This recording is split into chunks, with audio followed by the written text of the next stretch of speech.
On May the 6th, 1954, Roger Bannister, at age of 25, broke the 4-minute mile barrier in 3 minutes 59.4 seconds.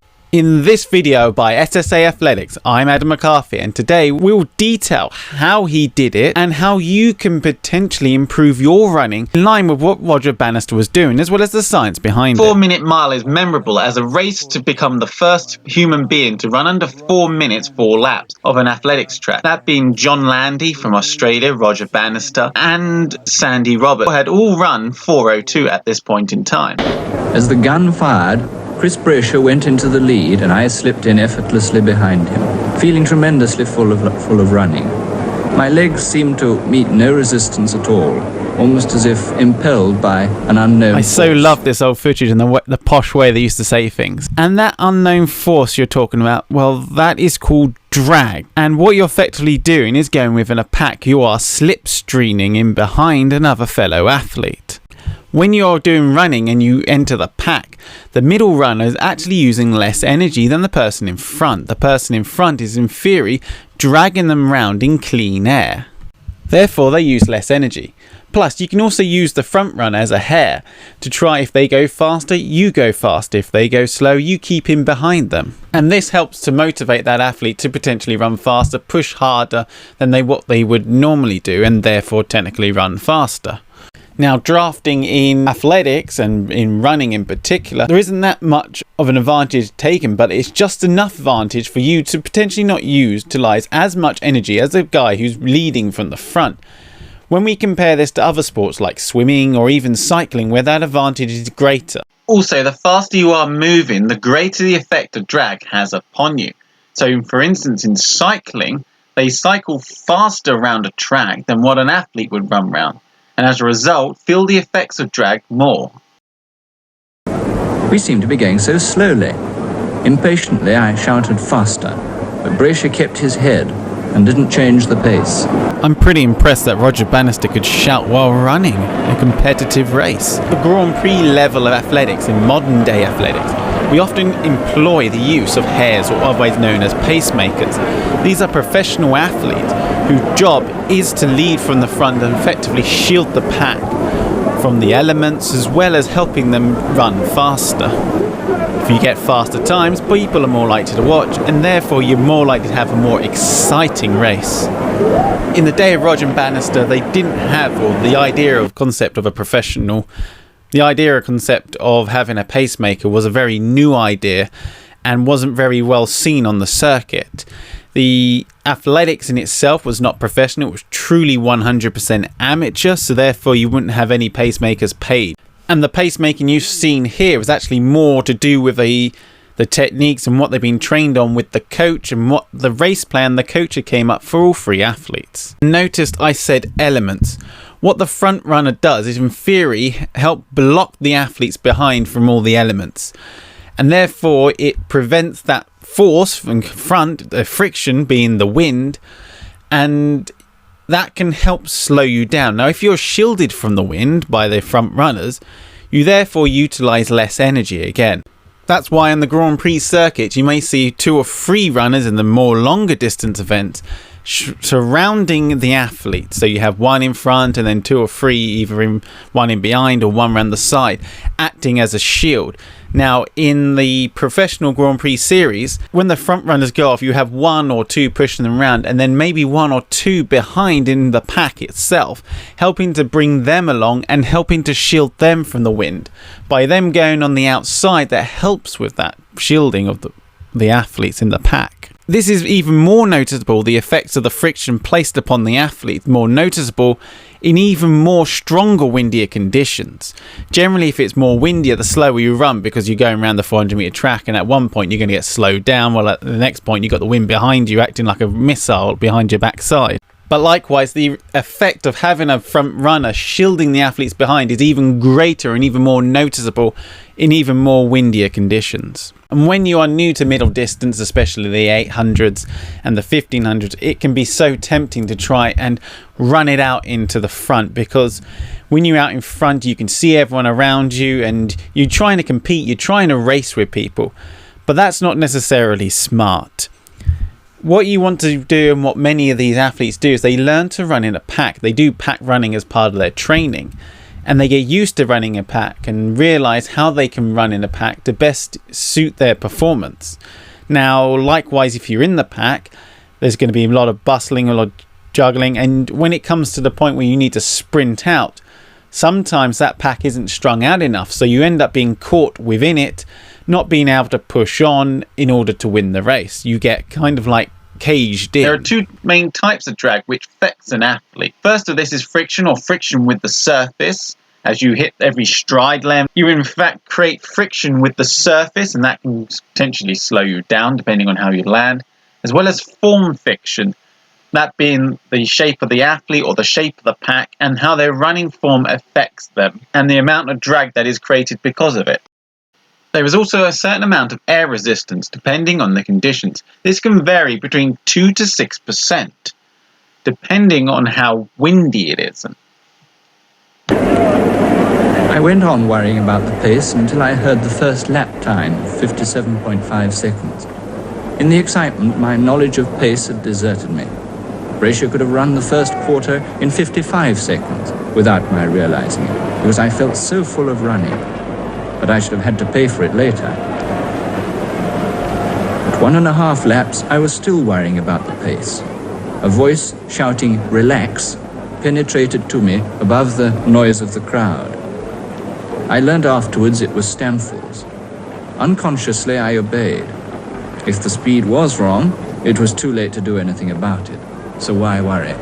Pace judgment is highly important in the middle distance events. Run too quickly and you will die. Run too slow and, well, you won't tire necessarily, but you won't necessarily be at the pace you're looking for, and you effectively have left it too late. Now, there are many ways we can do or practice pace judgment in training. One way of doing it is through tempo runs. You have a set pace and you get used to running that set pace. And that should help you know what it feels like to run at the correct pace or run at PB pace at a middle distance event. Now, tempo runs for sprinting and tempo runs for middle distance are very much different things. If you want to see the video to do with tempo runs with sprinting, click on the card on the right hand side above. Tempo running for sprinting is so different. That's just what we do with tempo running for sprinting is effectively getting people to run at 75% or 80% so they can actually complete the session, because you can't always sprint at 100%. You tire too early and you might not necessarily get the full benefit of the session.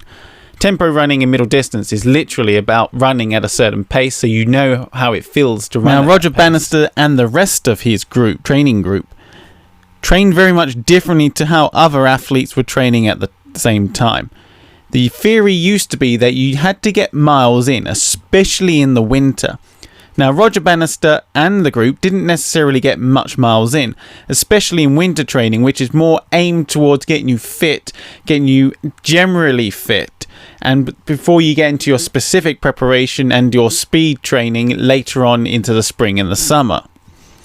He barely did around about 30 miles a week in the winter phase at the time, which isn't that much. Now, at the time, what we would call today tempo runs is what he was doing. He was also doing a lot of interval training, working at the shorter end of the distance. Now, at any distance, you get pacers and you get racers. The pacers can generally keep a good pace all the way around the track and therefore respond better to longer training. The racers prefer shorter but more intense style of training, more speed-based training. And although we have moved more into teaching intervals and utilizing intervals within our session plans as we got over the years, our session plans have got better, have got more scientific and more practical in knowledge and know-how in order to make athletes faster. It doesn't matter that if you're a pacer or a racer, being a pacer will make you slower. It's all about finding the right training, what's best for that athlete. And you can get two different types of athletes, one a pacer, one a racer. And they may run still at the same times, but they'll be doing completely different training. Roger Bannister also had to juggle with shifts at his local hospital. Therefore, his training was often 30 minutes long and often intense. Yes, but very hard. I mean, after all, the race is only 4 minutes. So what good running 10 miles is it? I barely noticed the half mile passed in 1 minute 58 seconds. I was relaxing so much that my mind seemed almost detached from my body. It was incredible that we could run at this speed without strain. I was barely aware of the fact that Chris Chataway was now going into the lead.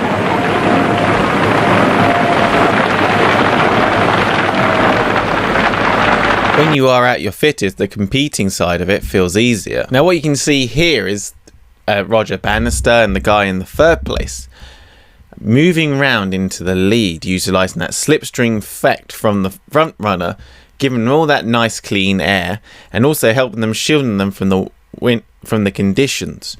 The guy in the front is spent. He can't compete with these other boys who have utilised less energy.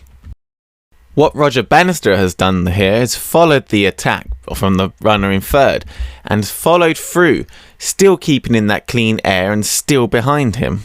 The mile, as well as its modern day predecessor, the 1500 metres, is a wind up of pace. You keep a rhythm, but each lap should get faster and faster and faster. That is what we have witnessed within this video. And what we notice about Roger Bannister's running style compared to the others, it's slightly different. He has generally a more efficient running style that's more energy saving, that's less taxing, and because it's more energy efficient, he's able to store more energy, so when it comes to the sprint itself at the end, he's able to utilise that sprint to his advantage. Learning the style of the running itself is something that you can learn on track, but also off track, working with your arms, trying to keep them nice and relaxed and loose down below. He also has a long boundy stride. Okay, he is tall, so that probably helps. By having that long stride that's loose on the ground and not spending much time on the ground helps you as a runner. If you're doing longer strides, you eat the ground up quicker and you're doing less strides, so it's less energy.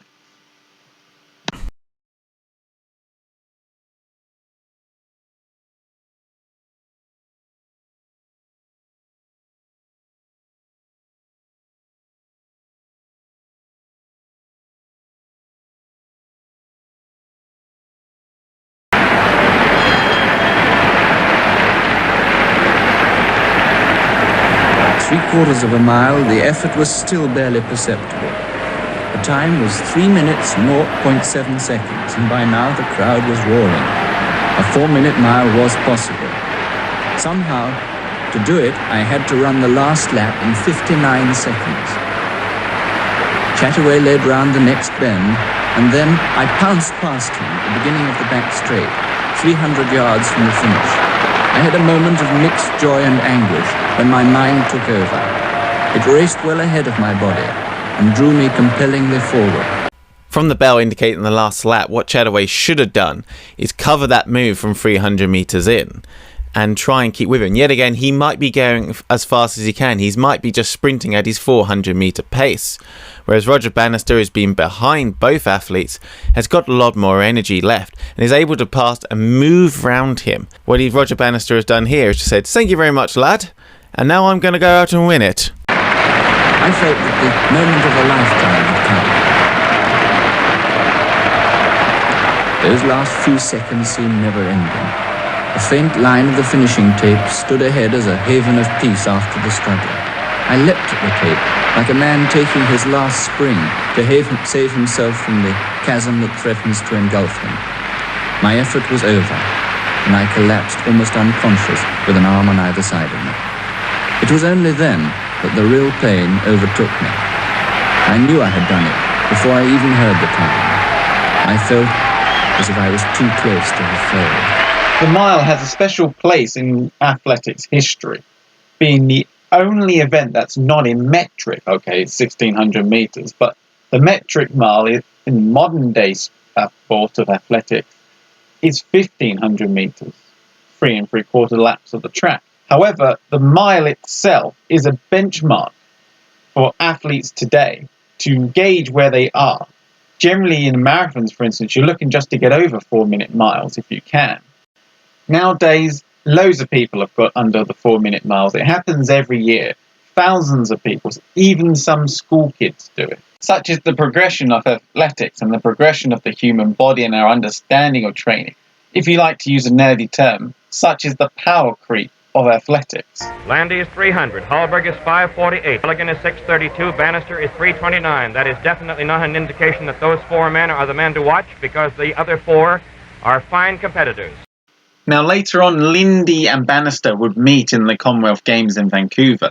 The American obviously couldn't participate because America is not part of the Commonwealth Games or even the Commonwealth itself. And this became known as the Miracle. Oh, look, New Zealand, Bailey's doing a sprint star. That's so bizarre, doing a sprint star for the middle distance race. Anyway, these guys met up. They both broke the 4-minute mile barrier in the same race. The first time this had been done by two athletes in the same race. Very different. He's passing Landy. Landy looks the wrong way.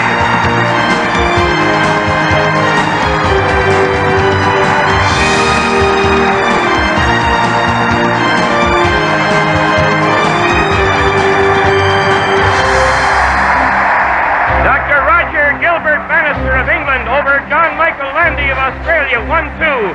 And Rich Ferguson of Canada was third. What else do you say? Miracle Mile brought the end of the 4-minute mile barrier race. I'm Adam McCarthy of SSA Athletics. Please subscribe, check out our Facebook pages. I hope you enjoy, and I will see you in the next one. Bye!